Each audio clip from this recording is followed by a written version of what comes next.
Et salut les traders, j'espère que tout le monde va bien, moi ça va super, on se retrouve comme chaque dimanche pour une nouvelle vidéo d'analyse. Pour rappel, ces vidéos ne sont en aucun cas des conseils d'investissement, mais simplement ma vue du marché avec ma méthode, mes stratégies. La semaine dernière a été plutôt moyenne en termes de forecast, on a eu que quelques mouvements qui se sont validés, contrairement à il y a 2 semaines où on a fait une semaine de fou. Bon voilà, c'est le jeu, c'est comme ça, des fois c'est très bien, des fois c'est mauvais, voilà. En tout cas, comme d'habitude, énorme merci à tous ceux qui prennent un tout petit peu de leur temps pour la chaîne, ne serait-ce qu'un petit like sous les vidéos, parce que vous donnez un vrai coup de pouce à la chaîne YouTube, donc ne changez pas, vous êtes top. Et pour ceux qui ne sont pas encore abonnés, n'oubliez pas de le faire afin de ne pas rater les prochaines vidéos d'analyse. Voilà, on passe à la vidéo immédiatement. J'ai connu la richesse, mais j'ai connu aussi la pauvreté. Et j'ai choisi la richesse à chaque putain de fois.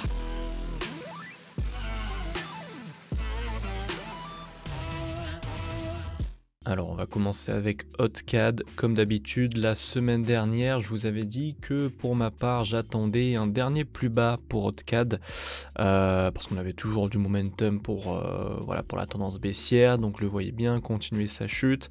Malheureusement, cette semaine, il est monté. Est-ce que le dernier plus bas du coup que je voulais en fait cette semaine est invalidé à 100%? Non, pas forcément. Surtout que maintenant il est encore il est en train de corriger la petite impulsion baissière qu'il a fait, donc il peut très bien nous donner un push baissier, ça c'est fortement possible. Donc moi c'est ce que je vais regarder. Alors j'invaliderai le down jusqu'au dernier plus bas. À quel moment? Si je vois qu'au final là il corrige de manière plus sérieuse l'impulsion qu'il a fait là et qui nous donne en fait ensuite la correction du push haussier qu'il nous a fait juste ici. À partir de ce moment-là, je pense qu'on se dirigera plutôt vers un retournement haussier, ok. Mais voilà, s'il nous fait juste un petit flag qui chute, pourquoi pas il en donne un deuxième, etc. Pour l'instant, je vais rester sur une cassure du dernier plus bas, juste ici pour la semaine prochaine sur HotCAD. On passe à EURUSD. Celui-ci, je vous avais dit que je voulais de la vente sur EURUSD. On a eu un push baissier et ensuite c'est mis à corriger. Alors est-ce que c'est une mauvaise chose? Pas du tout, c'est plutôt bien d'ailleurs. On peut tracer une trendline voilà, à peu près comme ça. Donc EURUSD, selon moi, c'est toujours de la bonne vente pour la semaine qui va arriver. Donc voilà, si vous n'êtes pas encore dedans, ça peut être intéressant selon moi dans les petites time frames de chercher des setups pour choper cette vente voilà, sur EURUSD. Passons à GBP Odd. Je vous avais dit que j'attendais un achat. Il a corrigé après la vidéo, il a donné un push. Je le voyais bien monter du coup jusqu'au dernier plus haut. Ensuite il a chuté, il a remonté, il a chuté. Donc en fait ce qu'il a fait, c'est qu'il a corrigé. Donc là on est au-dessus du niveau de la semaine dernière, mais si je dois être totalement objectif, je pense que pour l'achat ça commence à être risqué.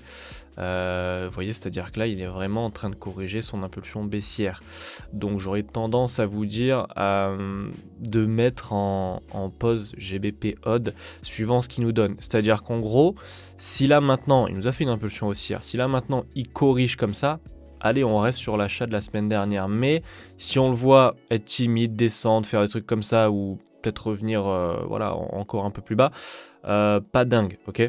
Donc on va éviter ça. Donc je pense le laisser en pause et on verra ce qu'il nous donne.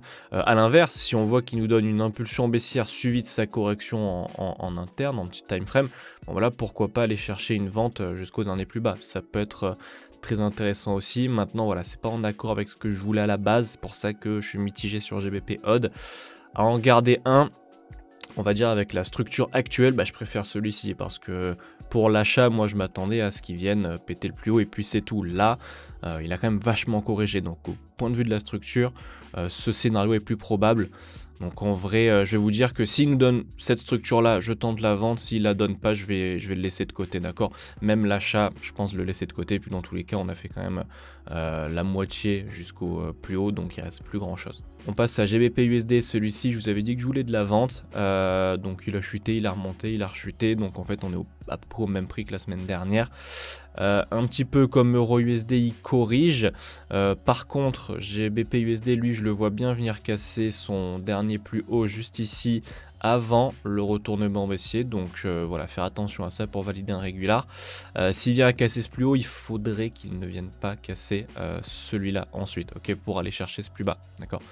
Donc je vais vous mettre la chose plus au clair. Donc je veux qu'il vienne casser ce plus haut. juste ici, sans venir casser celui-là pour ensuite venir casser ce plus bas, tout simplement. Ok, donc ça c'est mon scénario idéal sur GBP USD. On passe à USD JPY, celui-ci je voulais de l'achat, on a eu un petit push, donc voilà, sur celui-ci plutôt sympathique. Pour la suite des événements, je pense que il est un peu essoufflé. USD JPY, je pense que je le vois pas faire une énorme impulsion haussière.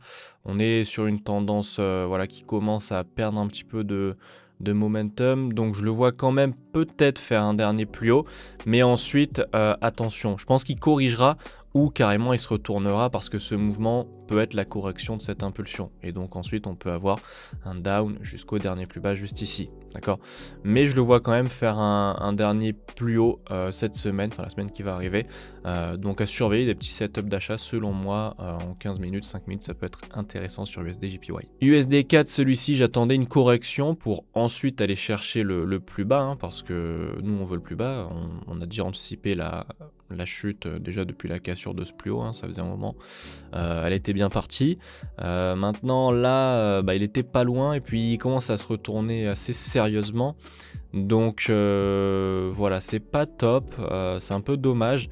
Maintenant ça reste qu'une impulsion, ça veut pas dire grand chose tant qu'il n'y a pas la correction qui va avec, c'est à dire que là il peut soit corriger, continuer de monter ou même s'écrouler, d'accord, donc pour l'instant bon, tous les scénarios sont encore possibles. Donc on va, lui par contre on va vraiment le laisser en stand-by et on verra ce qu'il nous donne la semaine prochaine.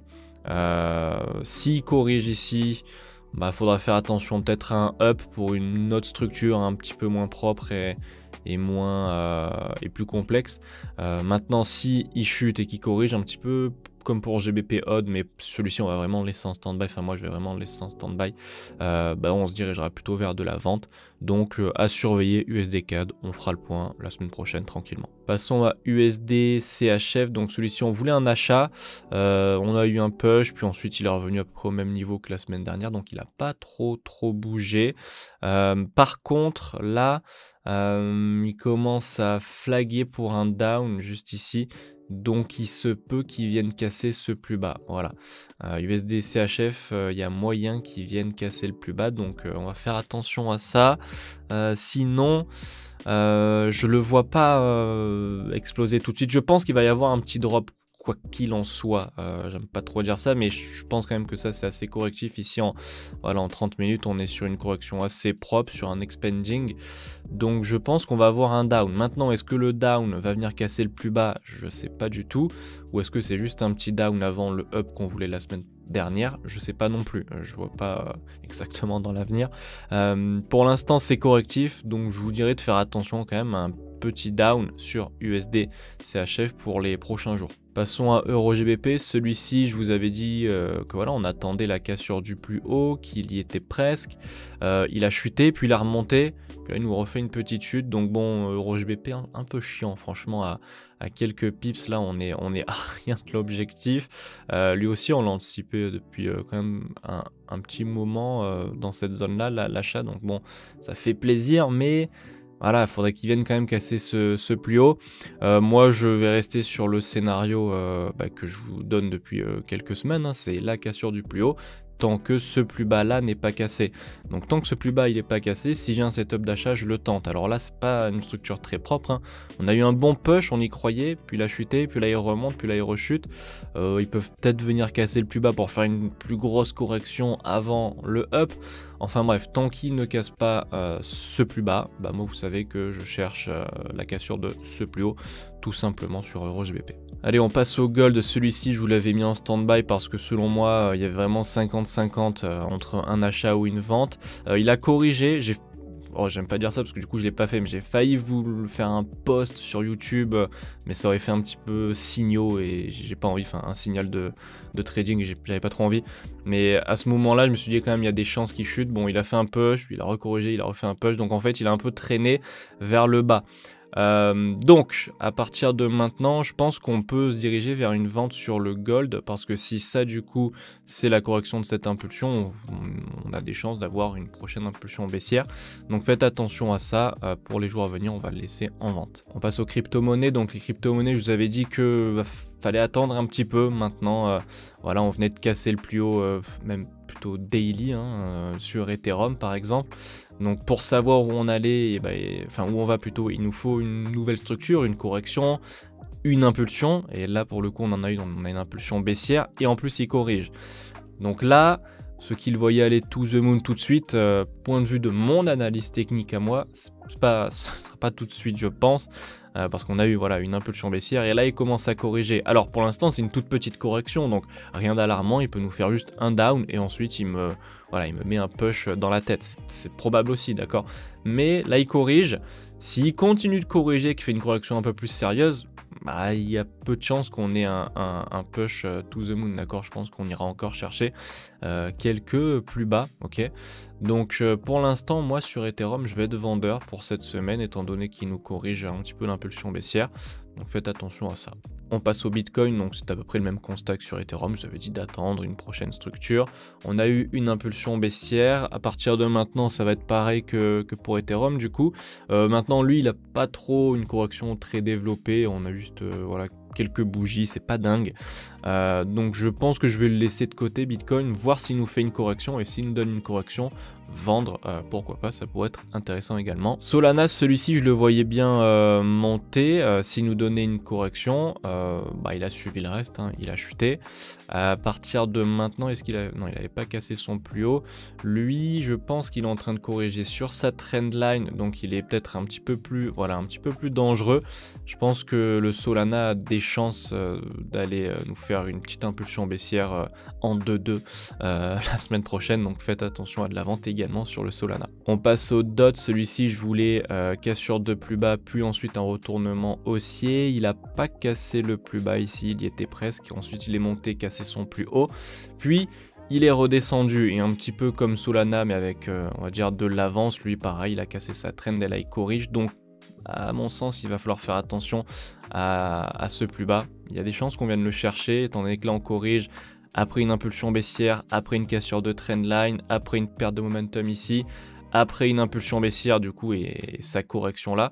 Je pense qu'il va falloir faire attention à la cassure de ce plus bas qui est très probable. Donc voilà, je vous le mets en vente celui-ci. Et on termine avec le BNB. BNB, il me semble que je l'avais laissé carrément en pause parce qu'il n'y avait pas grand chose à dire. Eh bien lui, comme souvent, est un peu en contradiction avec les autres.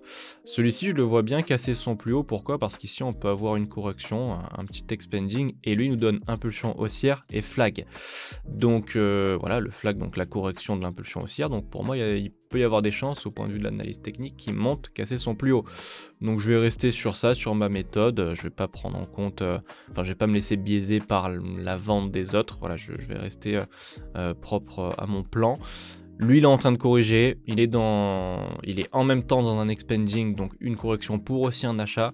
Donc voilà, je pense pas le trader, étant donné quand même qu'il y a le reste qui est très vendeur. Mais si je devais vous donner une direction, je vais rester stick à mon plan.